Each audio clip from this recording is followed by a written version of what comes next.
नमस्कार साथियों। आज हम एक ऐसे देश के बारे में बात करने जा रहे हैं जिसमें लगातार 2011 से जो है गृह युद्ध छिड़ा हुआ है और जिसमें लगभग जो है वो 5 से 7 लाख जो है वो महिलाएं, बच्चे और लोग मारे जा चुके हैं और जिसमें लगभग 15 से 20 लाख लोग जो हैं वो अपना देश छोड़ने के लिए मजबूर हो गए हैं। और आज की स्थिति में जो है वहां पर ऐसी स्थिति पैदा हो गई है कि वहां लोग जो हैं वो भूखे मर रहे हैं। लोगों के पास वहां पर 3 टाइम का खाने का खाना भी नहीं है और बच्चे भी वहां पर कुपोषित हो रहे हैं। तो आज हम बात करने जा रहे हैं सीरिया की। सीरिया वो एक ऐसा देश जो मध्य पूर्व का जो है बड़ा ही खूबसूरत देश हुआ करता था और जिसमें लगभग जो है हर तरीके की भौगोलिक परिस्थितियां हुआ करती थी। तो आज हम इस बात को जानने की पूरी कोशिश करेंगे कि जो सीरिया का ये गृह युद्ध है ये कैसे शुरू हुआ, किसकी वजह से शुरू हुआ और कौन कौन लोग जो हैं वो इसके लिए जिम्मेदार हैं।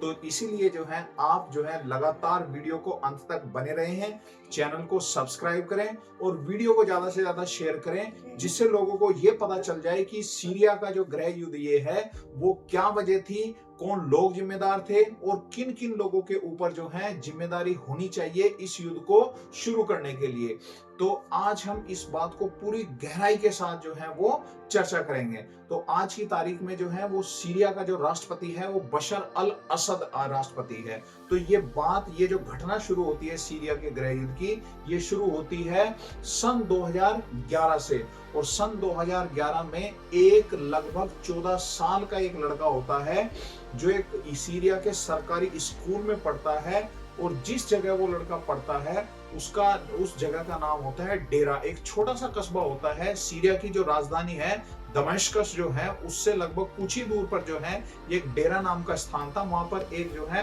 वो सरकारी स्कूल था और सरकारी स्कूल में जो है ये 14 साल का लड़का जिसका नाम मुआविये स्वास्ने होता है, इस लड़के ने जो है वो अपने स्कूल की दीवार पर एक अरबी भाषा में एक वाक्य लिख दिया जिस वाक्य में लिखा हुआ था कि डॉक्टर अगली बारी आपकी है। तो डॉक्टर हम किसको कह रहे हैं? डॉक्टर हम कह रहे हैं बशर अल असद जो कि आज सीरिया का राष्ट्रपति है। तो आपकी जानकारी के लिए मैं बता दूं कि ये व्यक्ति जो है वो डॉक्टर था और उसने लंदन से जो है वो आंखों की डॉक्टरी जो है वो की थी। इसके पिता भी जो थे वो डॉक्टर थे, इसके पिता भी डॉक्टर थे और उसने भी जो है जिसका नाम हाफिज अल असद था इसके पिता का, उसने भी लगभग जो है वो सीरिया के ऊपर 30 सालों तक राज किया और बड़ा ही क्रूर वो भी वहां पर जो है वो राष्ट्रपति हुआ करता था। तो जब ये बशर अल असद सीरिया में राष्ट्रपति दोबारा से अपने बाप की जगह पर बना तो लोगों में कुछ ऐसी उम्मीद जगी थी कि ये अपने बाप से जो है वो थोड़ा सा ठीक होगा, थोड़ा सा जो है वो सही लोगों के साथ बर्ताव करेगा।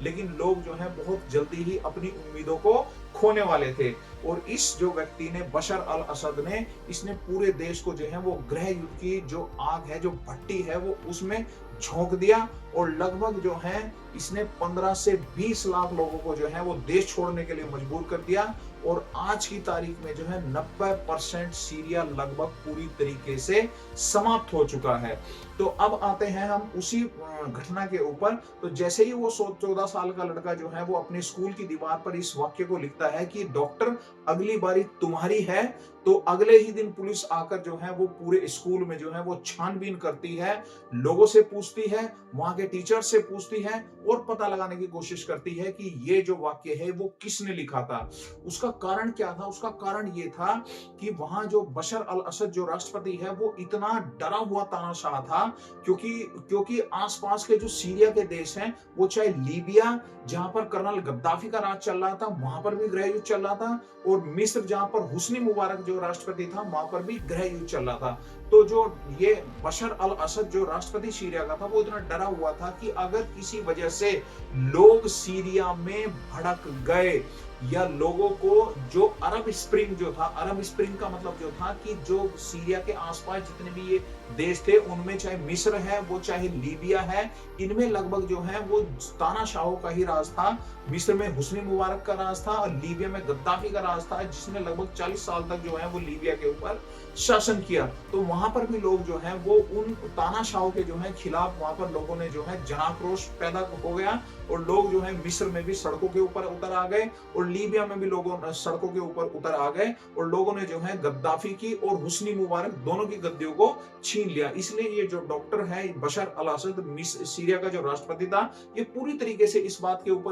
के लिए डरा हुआ था कि कहीं अगर लोगों में इस तरीके का आक्रोश सीरिया में भी पैदा हो गया तो ऐसा ना हो कि ये मेरी जो गद्दी है, जो राष्ट्रपति की मेरी गद्दी है, ये इससे मुझे उतरना पड़ जाए। तो अब जब जो है उन बच्चों को, उन 7 लड़कों को जिन्होंने ये लिखा था, उन 7 लड़कों को जब गिरफ्तार किया गया और उनको 3rd डिग्री की जो है जब टॉर्चर उनको जेल में दिया गया, तो उनके जो माँ बाप थे कुछ लोगों के साथ मिलकर जो है जब जेल में जो है उनको छुड़वाने के लिए पहुंचे, तो सरकार ने जो है उन लड़कों को छोड़ने के लिए मना कर दिया। उसके बाद जो है जब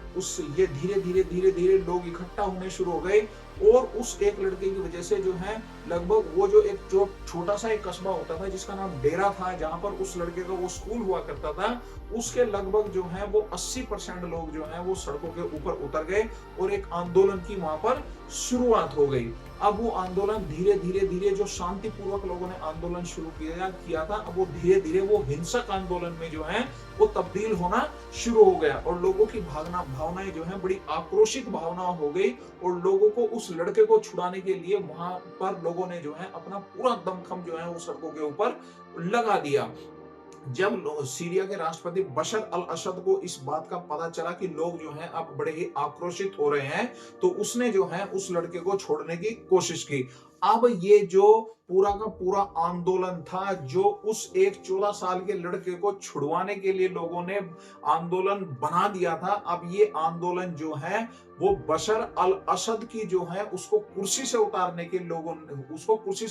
लिए लोगों ने अब इस आंदोलन को बशर अल असद के खिलाफ ही शुरू कर दिया। अब इसमें धीरे धीरे छोटे छोटे जो है वो समूह जुड़ने शुरू हो गए और जब जो है लोगों को, उसका कारण क्या था? उसका कारण ये था कि इतनी दमनकारी इसकी जो नीतियां थी, लोगों का जो गुस्सा था, महंगाई चरम के ऊपर पहुंच गई थी, भ्रष्टाचार चरम के ऊपर पहुंच गया था। वो एक राष्ट्रपति जिसके पास 40 रोल्स रॉय, मर्सिडीज और बेंटले जैसी कार होती थी, जिस देश के लोग जो है 3 टाइम का खाना उनको मिलना बड़ा मुश्किल हो रहा था, ये व्यक्ति जो है, ये राष्ट्रपति बशर अल असद जो है वो बड़ी शान और शौकत के साथ अपने जीवन को जी रहा था। अब इसकी कुर्सी बचने के क्या कारण था? इसकी कुर्सी बचने का क्या कारण ये था कि रशिया के पुतिन, राष्ट्रपति पुतिन और ईरान के खामनेई जो थे वो इसके पूरी तरीके से जो है इसके साथी बने हुए थे और हिजबुल्ला भी इसका साथी बना हुआ था। इन तीनों के सहयोग से, इन तीनों के पैसे से, इन तीनों की